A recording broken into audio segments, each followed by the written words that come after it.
Bonjour, dans cette vidéo, ce qu'on va voir, c'est un exercice qui concerne la classe de terminale, l'enseignement de spécialité. Ça concerne les fonctions convexes et concaves. Voilà. Petit exercice sur la convexité, un petit exercice graphique, donc très important, il faut bien le comprendre. Ça permet de voir très rapidement si un élève a les idées claires ou pas. Ça peut vraiment être donné au baccalauréat sous forme notamment de QCM. On y va.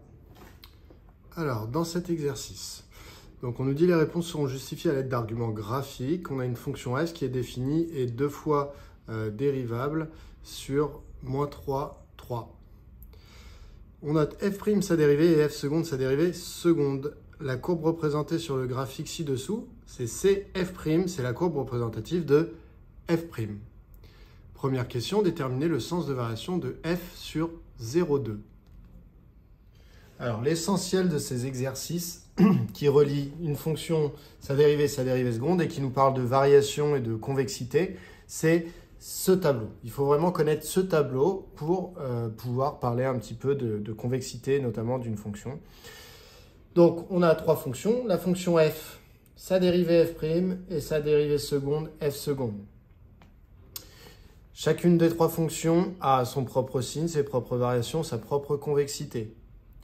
Les liens qui existent entre f, f' et f seconde sont les suivants. Le signe de la dérivée nous renseigne sur les variations de la fonction f. Du coup, de la même manière, f seconde est la dérivée de f'. Donc le signe de f seconde nous renseigne sur les variations de f'. Et enfin, le lien qu'il faut bien connaître, c'est également celui-là, c'est que la convexité de f peut se trouver grâce aux variations de f', et donc, a fortiori, grâce au signe de f seconde. Donc voilà ce qu'il faut connaître. Il y a un dernier lien qui existe, mais qui sert assez peu, c'est du coup, si on connaît les variations de f seconde, on peut connaître la convexité de f', mais ça, finalement, c'est assez peu demandé. Donc vraiment, les liens en rouge sont à connaître. Ça donne quoi? Ça donne, si une fonction dérivée est positive, la fonction f est croissante. Si la fonction dérivée est négative, la fonction f est décroissante. Si f seconde est positive, donc f' est croissante et f sera convexe. Si la dérivée seconde est négative, f' est décroissante et f sera concave. Vous n'êtes pas obligé de passer systématiquement par f'. Si f seconde est positive, vous pouvez directement dire que f est convexe, et si f seconde est négative, que f est concave. Voilà, donc ce tableau, c'est ce qui va nous servir dans cet exercice. Donc dans la question 1, on nous disait, est-ce que la fonction, déterminer le sens de variation de f sur 0,2. Donc déjà, on va observer la fonction f', puisque ça, c'est la courbe représentative de f' sur 0,2. Et on s'aperçoit que f' est donc positive sur l'intervalle 0, 0,8 à peu près, et négative sur l'intervalle 0,82.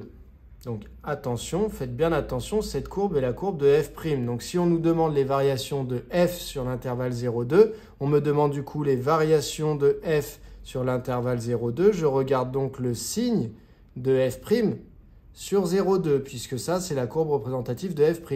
Donc, le signe de f', comment il se lit sur un graphique? Si la courbe est au-dessus de l'axe, c'est que f' est positif. Si la courbe est en dessous de l'axe, c'est que f' est négative. Donc, sur 0,2, on va dire sur l'intervalle 0, 0,8, f' était positive.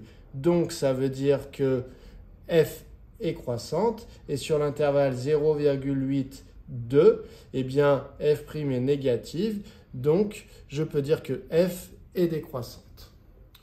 Voilà, donc si on doit rédiger, on va mettre sur 0,08, f' semble positive. Alors je mets semble parce que c'est de la lecture graphique, mais si vous mettez f' est positive, c'est bon, c'est accepté. F' semble positive, donc f semble croissante. Et sur 0,82, f' semble négative, donc f semble décroissante. Ça nous permet de passer à la question suivante, qui est la question petit 2, déterminer la convexité de f sur moins 2, 2. Alors toujours pareil, c'est ce petit tableau qui va m'aider. On me demande la convexité de f sur l'intervalle moins 2, 2, donc la convexité de f, puisque moi, la courbe représentative que j'ai devant moi, c'est celle de f', eh bien, je vais me servir des informations de f' pour trouver la convexité de f. Donc, les informations de f' qui m'intéressent pour trouver la convexité de f, ce sont les variations. Si f' est croissante, f est convexe. Si f' est décroissante, f est concave. Donc, sur l'intervalle -2, 2, on s'aperçoit que sur cet intervalle -2, 2, eh bien, en fait, sur -2, 0, f' est croissante et que sur 0, 2, f' est décroissante. Donc, je m'attends à ce que f soit convexe sur -2, 0 et concave sur 0, 2.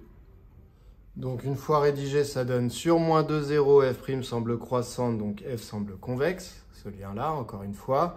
Et sur 0, 2, f' semble décroissante, donc f semble concave. Voilà pour cette question 2. Donc, ce tableau, j'insiste vraiment, dessinez-le vous sur votre brouillon. Au moins, ça vous permet de vous libérer un petit peu l'esprit et de raisonner plus facilement. Parce que ça, c'est des choses sur lesquelles on peut s'embrouiller très rapidement. Ensuite, question 3. Dans la question 3, on nous demande combien la courbe représentative de f admet-elle de points d'inflexion. Et il faut déterminer les abscisses de ces points.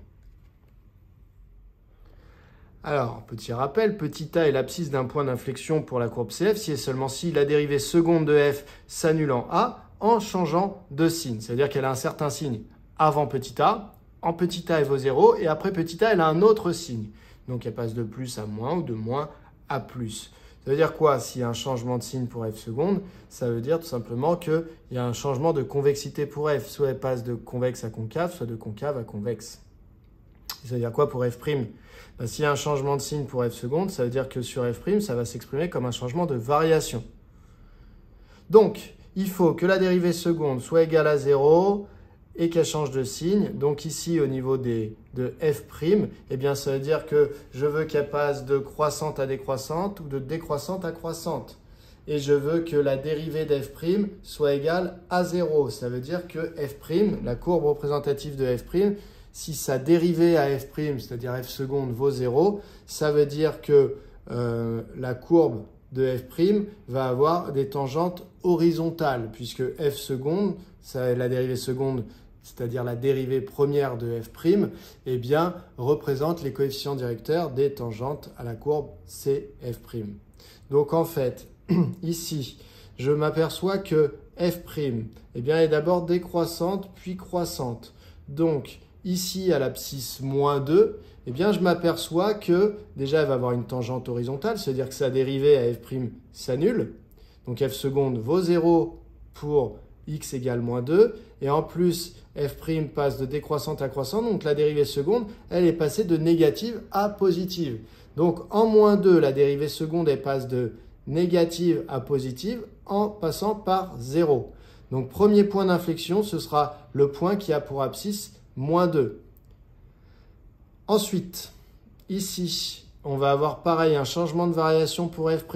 La dérivée seconde s'annule, puisqu'ici, vous voyez, f', la courbe représentative de f' va avoir une tangente horizontale. F' passe de croissant à décroissant. Donc, f, elle est en train de passer de convexe à concave. On a un autre point d'inflexion pour la fonction f qui est en 0. Et on a la même chose en 2. En 2, la fonction f' est décroissante puis croissante, donc décroissante puis croissante. Donc la dérivée seconde a changé de signe, moins à plus. Et en plus, ici, on a une tangente qui est horizontale, donc la dérivée seconde s'annule. Donc finalement, ici, eh bien, on va avoir 3 points d'inflexion pour la fonction f. Le piège, c'est toujours le même, c'est que ce qu'on vous a tracé, c'est pas f, c'est pas la courbe représentative de f. Donc, il ne faut pas regarder les points d'inflexion de cette courbe-là. C'est les points d'inflexion qui nous intéressent d'une courbe qui n'est pas dessinée. Mais on les repère là où la dérivée, eh bien, change de sens de variation. Donc, une fois, 2 fois, 3 fois. Donc, CF, la courbe CF semble admettre 3 points d'inflexion qui ont pour abscisse -2, 0 et 2. Voilà pour ce petit exercice qui permet très rapidement de voir si c'est clair dans votre tête les histoires de dérivées, dérivées secondes, de convexité et de croissance de fonctions. Ça y est, c'est fini. J'espère que vous avez tout bien compris. Si jamais vous voulez vous tester encore là-dessus, il existe d'autres exercices sur le site. N'hésitez pas à aller voir. À bientôt.